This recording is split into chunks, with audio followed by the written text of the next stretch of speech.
لو أنزلنا هذا القرآن على جبل لرأيته خاشعا متصدعا من خشية الله وتلك الأمثال نضربها للناس لعلهم يتفكرون. الحمد لله والصلاة والسلام على رسول الله وعلى آله وصحبه ومن والاه. السلام عليكم ورحمة الله. بەڕێزان خۆشحاڵم لەوانەی 150 لەوانەکانی تەفسیری قورئانی پیرۆز بێمەوە خزمەتتان بەمە بەستی ڕەزامەندی خوای گەورەوە هیوادارم ئێوەی ئازیز سوودی لێوەربگرن. أعوذ بالله من الشيطان الرجيم بسم الله الرحمن الرحيم ومن الناس من يعجبك قوله في الحياة الدنيا ويشهد الله على ما في قلبه وهو ألد الخصام. بەڕێ خۆشەویستان، لێرەدا خوای گەورە سوبحانەهو وتەعالا خەڵکی دەکاتە دوو بەش لە چەند ئاەتێک باسی بەشێک لەوانە دەکات لە ئاەتی دواتریش باسی بەشەکەی تریان دەکات. خوای گەورە دەفەرمێ وەمینە الناس،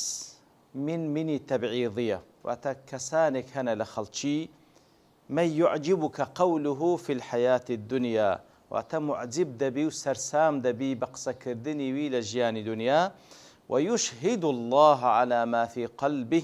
خوا دەکاتە شاهێد لەسەر ئەوەی لە دڵیتی لە کاتێکدا وهو ألد الخصام، لە کاتێکدا کاتێکەوە مجادلە بکە لە بۆ سەرخستنی ئەو ڕەئیەی کە بەخۆی هەیتی زۆر توندە، زۆر شەدید الخصومەیە، واتە لە مناقەشە لە مجادلە بەو شێوەی نییە کە خوا دەوێت، بەڵکو زۆر توندە لە بۆ بەسەرخستنی باتڵەکەی خۆی. ئەوە بە کورتی ئاەتەکە. لە بابنەوە وەکو وردەکاری دەفەرمی طبعاً باس لە کەسانێک دەکات چەند صیفاتێکیان باز دەکات لەوانەیە کەوا زۆر خراپن ئەو کەسانە، وەکو زۆرێک لە مفەسرین دەفەرمون ئەوانە صیفەتی کەسانێکی منافقە، کەسانێکی دووڕوو کەوا ئەوەی لە دڵیتی عەکسی ئەو شتەیە لەسەر زمانیتی و بە ظاهری نیشانی دەدا. ومن الناس من يعجبك قوله في الحياة الدنيا، کەواتە کەسانێک هەنە کاتێکەوە قسان دەکەن سەرسام دەبی بە قسەکانیان. من يعجبك قوله في الحياة الدنيا، زليردا في الحياة الدنيا بدو شيء ولا يقدريتوا، يعني أو في الحياة الدنيا متعلقة بقولكي يام بتعجبكي، يعني يا كم زي قبلين متعلقة بقولكي. ومن الناس ما يعجبك قوله في الحياة الدنيا، واتا كاتك قصدك قصة لجياني دنيا دكا لەبەرەوەی ئەو کەسە خەبیرە لە دنیا بەڵام بێ ئاگا لە ئاخیرەت. کەسانێک هەنە کە قسان دەکەن دەربارەی دنیا لەبەرەوەی خەبیرە لە دنیا، بەڵام وەکو لە سوورەتی ئەڕۆمدا دەفەرمی وهم عن الآخرة هم غافلون، بەڵام دەربارەی ئاخرەت غافلە، بێ ئاگایە، هیچی لێ نازانی. سبحان الله، ئومیە، نەخیندەوارە بەرامبەر بە ئاخرەت، بەڵام بەرامبەر بە دنیا کاتێک کە قسان دەکا يعجبك قوله، پێی سەرسام دەبی، چ زیرەکەکە، چەند شارەزایە لە دنیا. سبحان الله. ئەوە ئەگەر گوتمان حیات دنیاکە معجبە با بڵێن بگەڕێتەوە لە بۆ قەولەکەی، ئەگەر حیات دنیاکە بگەڕێتەوە لە بۆ عوجبەکەی، ومن الناس من يعجبك قوله في الحياة الدنيا، واتە لەو حاڵتەی بەو شێوەیە دەگرێتەوە، واتە کەسانێک کە قسان دەکەن هەندە شارەزانە يعجبك قوله في الحياة الدنيا، لدنياي أتوبيان سرسام دبي، بلام لآخرت بي سرسام نابل بروح حقتك بديار دكوي. سبحان الله. فاتبو شو إيش لك درايته، يعني كقصان دكا لدنيا أو زل أموري دينيا لدنيا بي سرسام دبي، بي سرسام دبي لبرتو ظاهرا أنت ما شايدك يقصى كان رأيك بيكا لو أنا باسي دينيش دكا، بلام لآخرت بي سرسام نابل بروي لي وين حقتي بديار دكوي خوافنا من ده آخرت ڕۆژێک کە یەومە تبلە السەرائر، سەرائر جەمعی سەریرەیە، واتە هەموو ئەوەی لە ناودڵە بە دیار دەکەوی، نهێنیەکان بە دیار دەکەوی. خوا پەناماندا. کەواتە بەو شێوەش لێگرایتەوە. والحاصل ومن الناس ما يعجبك قوله في الحياة الدنيا، وەکو گوتمان بەڕاستی زۆربەی مفەسرین دەڵێن ئەوە صفەتی منافقینە. ويشهد الله على ما في قلبه، ويشهد الله على ما في قلبه، ئەوەش بە دوو شێوە لێگرایتەوە. زۆربەی مفەسرین وا لێک دەنەوە واتە لە قسەکانی تاوەکو مقابلی ڕازی بکە هەر قسەیەک دەکات دەڵێ خوا شاهێدە ئەوەش با بڵێن خوا شاهێدە ئەوە قەناعەتی منە خوا شاهێدە ئەوە لەناو دڵی منە یعنی وا نیشانداتن ئەوەی کەوا ئەو دەیڵێ هەر ئەویش لەناو دڵیتی خوا دەکاتە شاهد خوا دەکاتە شاهد ويشهد الله على ما في قلبي تاوکو قەناعەت بە مقابلەکەی بینی قەناعەت بە مقابلەکەی بینی ويشهد الله على ما في قلبي بەڕاستی ئەوە یەکە لە صفاتی منافقین کەوا زۆر ئەو قسەیە دەکاتن تاوەکو مقابلەکەی قەناعەت پێبینی بە تەفسیرێش کەش کە لێک درایتەوە ويشهد الله على ما في قلبي واتە هەر کە قسان دەکاتن خەڵکی پێی سەرسام دەبن لە کاتێکدایە خوای گەورە شاهێدە بۆی لە ناو دڵیدایە سبحان الله یعنی لە کاتێکدایە کە قسانێک دەکا ئەو قسانە مخالیفی ئەوەیتی لە ناو دڵیتی خوای گەورە شاهێدە بۆی کە لە ناو دڵی کەواتە ئەوە وەکو با بڵێن باسکردنی با بڵێن اطلاعی خوای گەورە علمی خوای گەورە ناو دڵ و دەروونیتی کەواتە وەکو ئاگاداریەکە لە بۆ ئێمەش کاتێک کە قسان دەکەین بزانە کەوا خوا شاهێدە بۆی لە ناو دڵتە ئاگار لێ شتێک نەڵێی کە بەسەر زمانت دادێ لە ناو دڵت نەبی لەبەرەوەی خوا شاهێدە بۆی کەوا چ لە ناو دڵتە خوا پەنامەندە ويشهد الله على ما في قلبه وهو ألد الخصام ألد وهذا شديد خصام واتە مجادلة واتە لە مجادلة كردن لە مناقشە کردن لە بۆ بەسەرخستنی ڕأیەکەی خۆی ئەگەر لەسەر باتیلیش بی زۆر توندە لە کاتێکدا ئینسانی مسلمان ئەگەر مجادلەش بکە وجادلهم بالتي هي أحسن بە چاکترین شێوە بالتي هي أحسن بەو پەڕی نەرمونیانی بەو پەڕی ئەدەبەوە بەو پەڕی التزامکردن بە حدودەکانی خوای گەورە سبحانه وتعالى بەڵام ئەویان وهو ألد الخصام لە کاتی خصومەت و کاتە طبعا خصام واتە مجادلە لە کاتی خصومەت واتە لە کاتی کەوا ناکۆکە لەگەڵ بەرامبەرەکەی دەیەوێتن زۆر بە توندی حجەکەی خۆی بەسەر بێخی بە هەر نەوەیەک بێ ئەگەر بە باتیلیش بی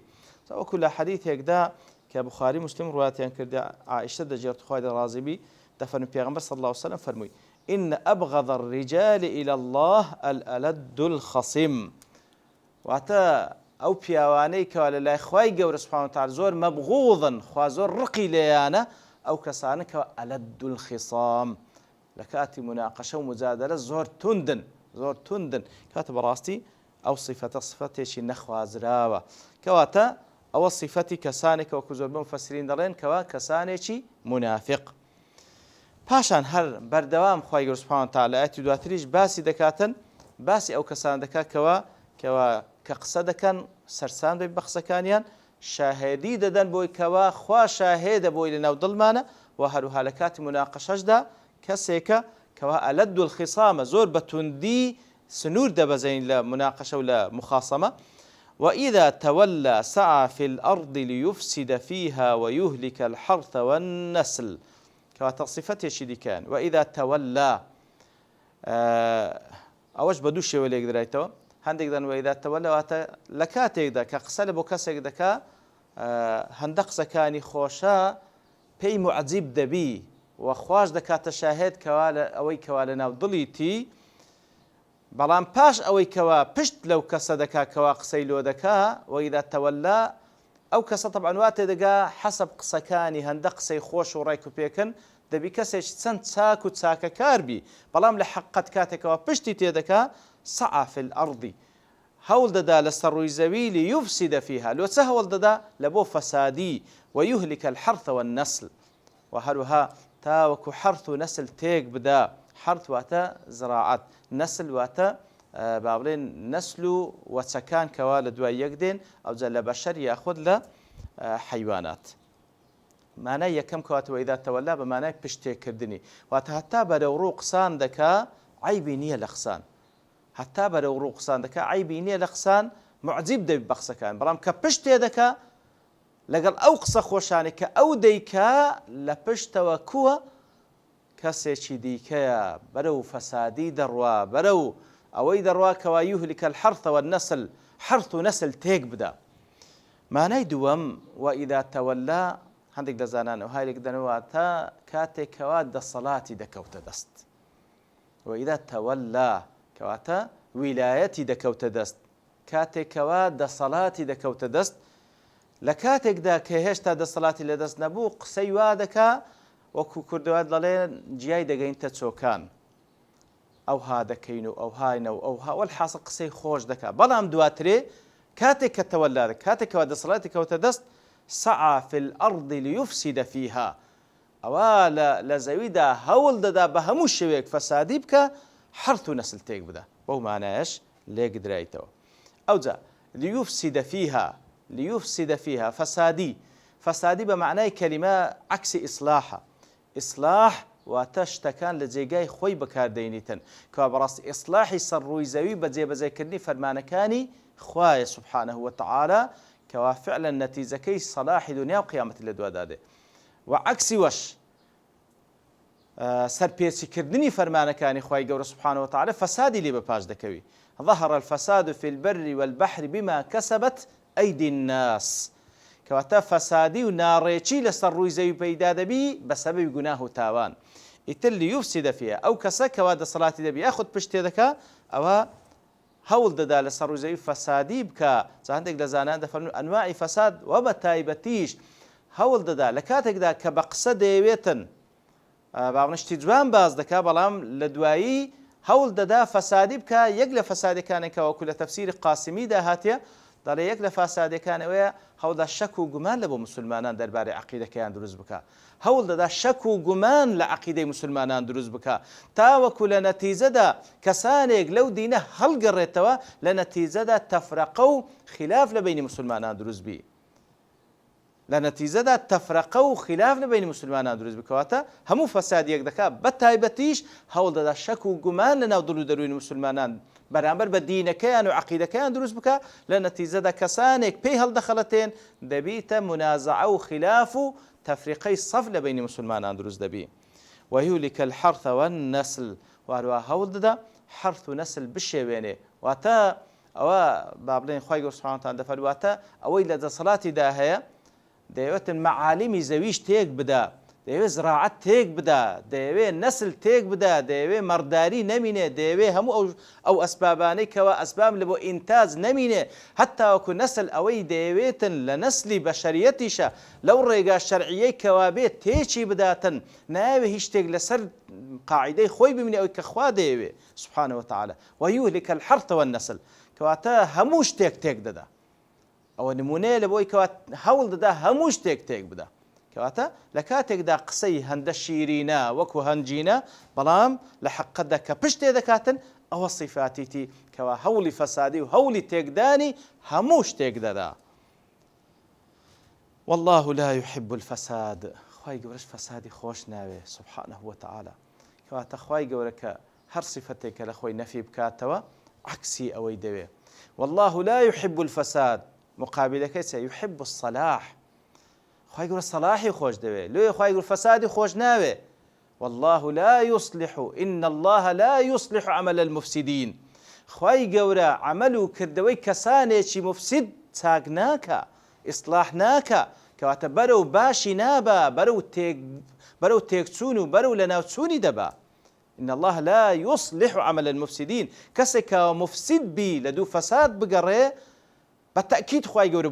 باشی لۆ ناینی بەتەکید خوای گەورە سەرکەوتووی ناکە سەرفرازی ناکە لە نە دنیا نە لە قیامەتیش